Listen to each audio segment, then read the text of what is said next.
2022년 추석 연휴가 시작되었습니다.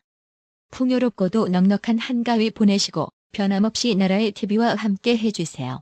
대통령실이 문재인 정부 5년간 늘어난 정부위원회를 40% 가까이 정비합니다. 대통령 소속위원회는 기존 20개 위원회 중 65%에 달하는 13개를 정비할 계획입니다.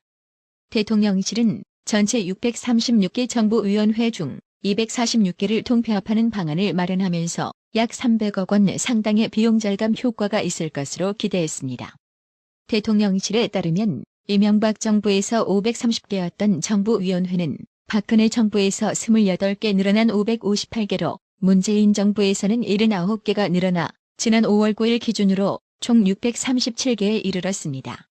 이에 따라 대통령실은 대폭적인 정비 필요성을 제기하며 첫째, 부실 운영되는 이른바 식물위원회 유령위원회는 과감히 폐지하고 둘째, 유사, 중복되는 위원회는 통폐합 셋째, 자문단 등 비상설 협의체로 기능 수행이 가능한 위원회는 대체한다는 3대 기준을 마련했습니다. 대통령실 관계자는 브리핑을 통해 위원회 운영 예산 비용이 1,000억 원이 좀 넘는다며 통폐합 및 효율화 작업으로 300억 원 이상의 비용이 절감될 것이라고 추산했습니다. 이 관계자는 이어 이번 조치로 약 250명의 인력이 줄어들 것이라고 예상했습니다. 한편 윤석열 대통령은 8일 더불어민주당의 김건희 특검법 발의과 관련 지금은 제 문제나 이걸 가지고 신경 쓸 그럴 상황이 아니다라고 일축했습니다. 윤석열 대통령은 이날 용산 대통령실 출근길에 기자들과 만나 관련 질문을 받자 별 입장 없다며 이같이 말했습니다. 이어 나중에 적절하게 말하겠다고 덧붙였습니다. 조정훈 시대전환 대표 측이 8일 더불어민주당 당론으로 발의된 김건희 여사 특검법의 패스트트랙, 즉 신속처리 안건 지정에 대해 부정적으로 본다는 입장을 나타냈습니다. 이에 따라 민주당의 이른바 김건희 특검법은 법제사법위원회 단계부터 차질이 빚어질 전망입니다. 조정훈 대표 측 관계자는 이날 문화일보와의 통화에서 특검법은 이재명 민주당 대표에 대한 검찰 수사의 반대급부로 나온 정쟁적 성격이자 추석 민심 파악용으로 판단하고 있다며 이같이 말했습니다. 이 관계자는 우선 추석 민심 방향을 보고 시대전환 당론으로 어떻게 할지 결정해야 한다면서도 현재까진 패스트트랙 동의에 부정적이나 중요한 사안인 만큼 고민 중이라고 강조했습니다. 이어 민주당에서 법안 취지 설명 등 동의를 구하기 위한 물밑 접촉이 있었느냐는 질의엔 조정훈 대표도 뉴스를 보고 인지한 것으로 안다고 말했습니다.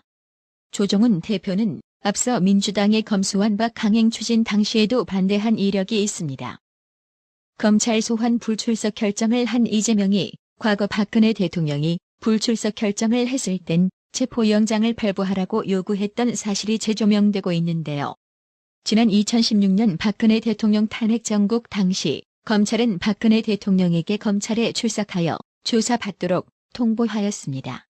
박근혜 대통령이 검찰의 대면 조사를 거부하자 당시 성남시장이었던 이재명은 트위터를 통해 대통령의 수사 불응은 이미 예정된 것. 법 앞에 평등함을 증명하기 위해 불법적 수사 불응에 국민과 동일하게 체포영장 발부해 강제 수사해야 한다고 했었습니다. 근데 지금 정작 이재명 자신은 검찰 소환에 불응하고 일방적 서면 답변서 한 장으로 대신하였는데요. 이러한 추악하고도 이중적인 모습이 지난 민주당 대선 후보 이재명의 실체이고 현 민주당 당대표 이재명이 내로남불 극치의 모습입니다. 박형수 국민의힘 원내대변인은 검찰 소환에 불응하고 서면 답변으로 때운 이재명을 향해 자신의 범죄 혐의 수사를 위한 검찰 출석 여부를 당론 핑계대며 거부하는 이재명도 공직자로서의 자격이 없고 당대표의 범죄 혐의 수사를 당론으로 막는 민주당도 공당으로서 자격이 없다며 이재명이 국회의원이 아니었다면 민주당 대표가 아니었다면 과연 민주당의 의총까지 열어서 당론으로 이재명 지키기에 나설 수 있었겠나. 결국 이재명이 국회의원과 당대표라는 겹겹의 방탄조끼를 입은 이유는 자신에 대한 범죄 수사를 국회 다수당의 힘으로 뭉개기 위한 것이었다는 것이 명확히 드러났다고 직격했습니다. 더불어민주당 김의겸 의원은 8일 김건희 특검법을 당론 발의한 데 대해 최소한의 자위권 차원에서라도 대응하고 있는 것이라고 말했습니다. 당대변인인 김의겸 의원은 이날 YTN 라디오 인터뷰에서 아예 대놓고 싸움을 하자는데 맞고만 있을 수 없는 상황이라고 이같이 밝혔습니다. 김건희 특검법 발의가 민주당 이재명에 대한 검경 수사에 대한 물타기 목적이라는 지적이 나오는 가운데 사실상 이를 인정한 셈인데요. 지금 이재명 법무법인으로 전락한 민주당, 이재명 변호하느라 애쓰고 있는 꼬라지가 아주 가관인데요. 그런다고 니들 다음 대선까지 이재명이가 갈 것 같냐? 검찰은 8일 추석 연휴를 하루 앞두고 이재명을 공직선거법 위반 혐의로 기소하기로 한 것으로 알려졌습니다. 문화일보 취재를 종합하면 검찰은 지난 3월 9일 치러진 대선 관련 선거법 위반 사건의 공소시효가 9일 만료돼 이날 오후 이재명을 백현동과 김문기 전 성남도시개발공사 개발 1처장 관련 등 두 가지 발언에 대해 허위사실 공표 혐의로 재판에 넘길 것으로 파악됐습니다. 서울중앙지검 공공수사 2부는 이재명이 김문기 전 처장에 대해 성남시장 재직 때는 몰랐다고 한 발언을, 수원지검 성남지청 형사 3부는 백현동 특혜 의혹과 관련 국토교통부가 협박해 어쩔 수 없었다고 한 발언 등을 수사했습니다. 검찰은 이재명과 김문기 전 처장의 친분 관계를 뒷받침하는 사진 및 동영상과 백현동 특혜 개발 당시 국토부 공문 등 객관적 증거를 다수 확보한 것을 토대로 기소를 결정한 것으로 전해졌습니다. 민주당은 검찰이 공직선거법 위반 공소시효 하루 전인 8일 이재명을 허위사실 공표 등의 혐의로 기소하려 하자 검찰청을 항의 방문하는 등 강력 반발했습니다. 박홍근 민주당 원내대표는 이날 오전 국회에서 열린 정책조정회의에서 추석 명절을 하루 앞둔 오늘 검찰의 야당 당대표와 의원들 기소가 유력하다고 한다며 실제 그렇게 된다면 이는 역사상 유례없는 정치 기소라고 비난했습니다. 박홍근 의원 등은 송경호 서울중앙지검장을 직접 만나 항의할 계획이었으나 중앙지검 측에서 출입을 막아서면서 청내에 들어가지 못하게 되자 청사 인근에서 농성에 들어갔습니다. 근데 지금 이재명 집안은 비단 이재명만이 문제가 아니다라는 게 문제인데요. 이재명 마누라 김회경 씨가 법인카드 유용 의혹 사건 공소시효 만료 이틀 전인 7일 오후 조사를 받기 위해 검찰에 출석했습니다.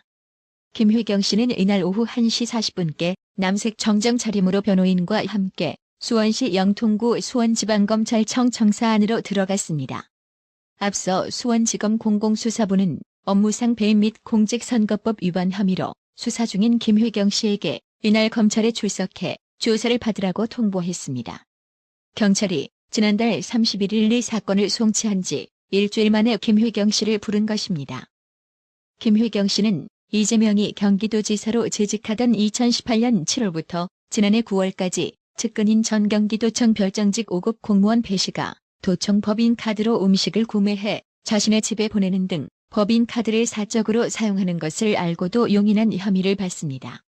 배 씨의 법인카드 유용 규모는 2천만 원 상당으로 추정되며 이 중 일부가 김회경 씨와 직접적인 연관이 있는 것으로 전해졌습니다.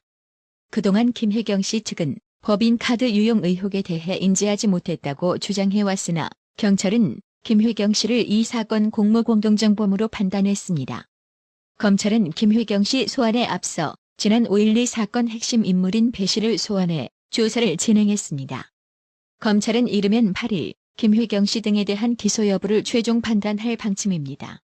제20대 대통령 선거 국면에 고발된 이 사건 공소시효는 오는 9일 만료됩니다. 탱탱이님, 어려운 환경의 나라의 TV 운영 유지를 위해 추석 연휴 앞두고 아낌없이 구독료 후원해주셔서 정말 감사합니다. 나라의 TV는 구독료 후원으로만 운영 유지되고 있으니 구독자님들의 따뜻한 정성이 필요합니다. 항상 뉴스 전달 방식에 노력하는 나라의 TV가 되겠습니다. 구독 그리고 알람 설정, 뉴스 영상 내용이 좋았다면 좋아요를 클릭해주세요.